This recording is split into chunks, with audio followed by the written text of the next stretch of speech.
The Juice Box Bully, Empowering Kids to Stand Up for Others by Bob Sorensen and Maria Dismondy.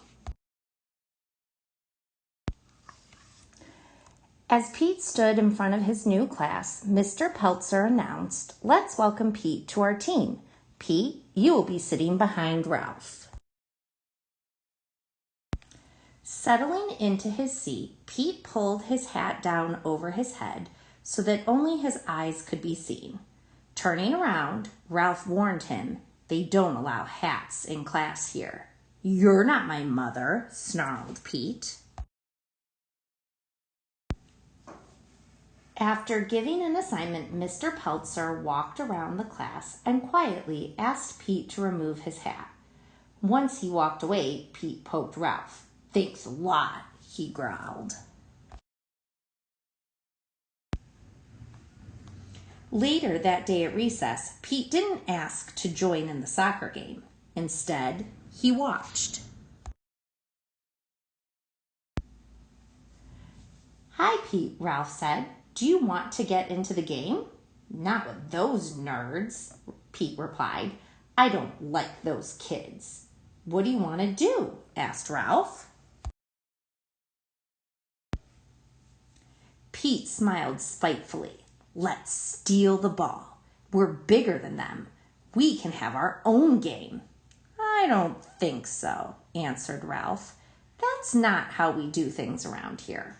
"Then I'll do it myself," taunted Pete, "if you're so afraid."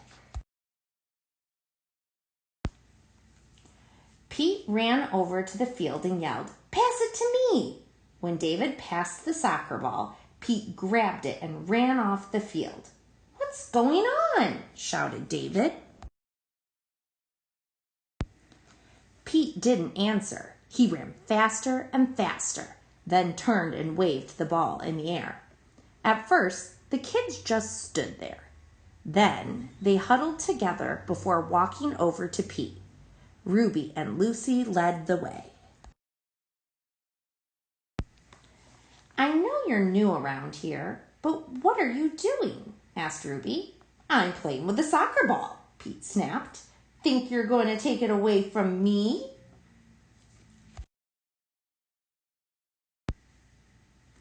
Ruby didn't argue, nor did she threaten Pete.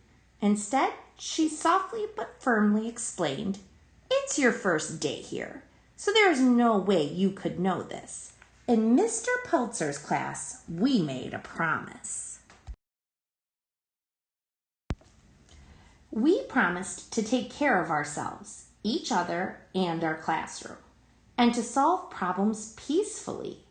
We promised that in this class, no one would stand by and accept bad behavior. When someone acts hurtfully, we all speak up.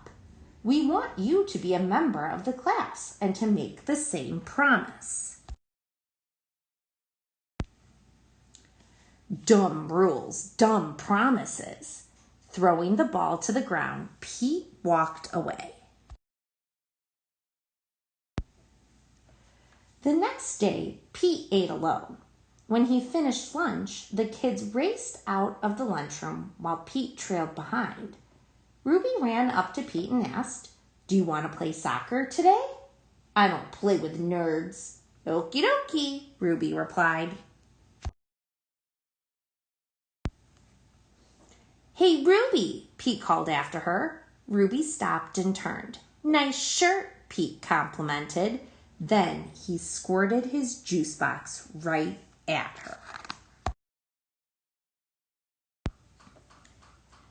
"You are so mean," she shrieked at him. "I'll tell everyone how mean you are. You won't have any friends here."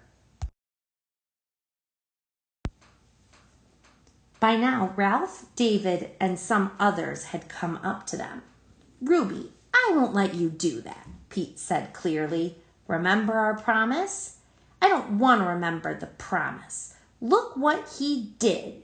We'll ignore him forever until he leaves this school and goes back to his old school," Ruby demanded. Ralph walked between Ruby and Pete. We're not going to do this, Ruby. I know you're angry. You can tell Mr. Peltzer if you want, but we're not going to let you treat Pete like this, and we won't put up with his bad behavior either. Ruby stomped away, leaving Pete and Ralph behind. No one's ever done that before, Pete said. Why did you stand up for me? I've been in your shoes, and I learned being a bully doesn't work. And I'm not a bystander, Ralph said. I don't stand by and let mean things happen. Besides, Ruby is my friend, and you shouldn't have ruined her shirt. Won't the other kids be mad at you for sticking up for me? Pete asked. No way. They all made the same promise. We talked about it for a long time with Mr. Peltzer, and every kid here tries to keep that promise. At my old school, I got picked on all the time, Pete said. Everybody just let it happen. So I started to tease kids before they could be mean to me. Ralph replied, We decided that when somebody tries to be a bully, no one will stand by and let it happen. We speak up or we ask for help from an adult, but we won't be bystanders to bad behavior. The bell rang and it was time to go back to class. They hate me. They'll never let me play with them, Pete said. Before Ralph could answer, David, Lucy, and Ruby came toward them. I'm sorry about what I said, Ruby apologized. I can't believe I forgot the reason why we made the promise.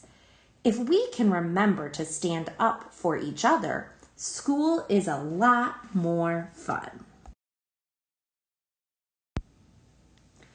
Wow, the kids here are way different than at my other school, Pete said.